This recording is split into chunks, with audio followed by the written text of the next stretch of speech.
ಏ ಪ್ರಿಯಾ, ಇಷ್ಟಕ್ಕೆ ಹೇಳ್ತೀಯಾ? ಸುಮ್ನಿರು, ಅದೇ ತರದ್ ಇನ್ನೊಂದ್ ನಾಯಿ ತರನ. ಅಣ್ಣ ಎಲ್ಲಣ್ಣ ಇವಾಗ ಬಟಾಣಿನ ಹಾಸ್ಪಿಟ್ಲ್ ಹತ್ರನೇ ಬಿಟ್ ಬಂದೆ ಪ್ರಿಯಾ. ಇಲ್ಲಿಗ್ ತಂದ್ರೆ ನೀನ್ ಅದ್ನ ಮುಟ್ಟಿ ಮುದ್ದು ಮಾಡಿ ನಿನಗೇನಾದ್ರೂ ಆದ್ರೆ ಅಂತ ಭಯ ಪ್ರಿಯಾ. ಇವಾಗ ಅದು ಹಾಸ್ಪಿಟ್ಲ್ ಹತ್ರನೇ ಐತೆ, ಸಂಜೆ ಹೋಗಿ ಹಿಡ್ಕೊಂಡ್ ಬರ್ಬೇಕು. ಅಣ್ಣ ಇನ್ ಯಾವಾಗ ಕರ್ಕೊಬತ್ತೀಯಣ್ಣ ಬಟಾಣಿನ? ಇಲ್ಲ ಪ್ರಿಯಾ, ಮನೆಗ್ ಬಟಾಣಿನ್ ತರಲ್ಲ. ನಾನ್ ತಗೊಂಡ್ನಲ್ಲ ಬಟಾಣಿನ, ಅವರೇ ತಿರ್ಗಾ ತಗೋತಾರಂತೆ. ಕೇಳಿದೀನಿ, ಸಂಜೆ ಹಿಡ್ಕೊಂಡೋಗ್ ಬಿಡ್ಬೇಕು ಅವನ್ನ.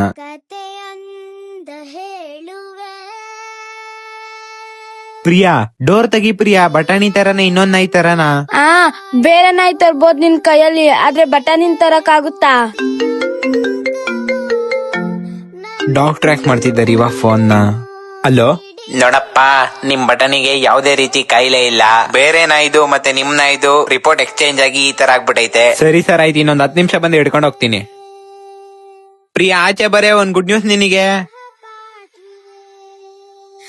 ಅಣ್ಣ ಏನಣ್ಣ ಗುಡ್ ನ್ಯೂಸ್? ನಮಗ್ ಕೊಟ್ಟಿರೋ ರಿಪೋರ್ಟ್ ಬೇರೆ ಡಾಗ್ ರಿಪೋರ್ಟ್ ಅಂತೆ. ಎಕ್ಸ್ಚೇಂಜ್ ಆಗಿ ಈ ತರ ಆಗೈತೆ. ನಮ್ ಬಟಣಿ ಹೆಲ್ದಿ ಆಗೇ ಇದಾನಂತೆ, ಯಾವ್ದೇ ರೀತಿ ಸಮಸ್ಯೆ ಇಲ್ವಂತೆ.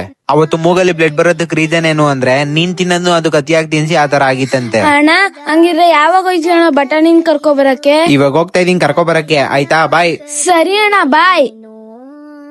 ಬಳಿ ಬಂದರೆ ದೋಣಿಯಾಟವ ನಿನಗಾಗಿ ನಾ ಕಲಿಸುವೆ.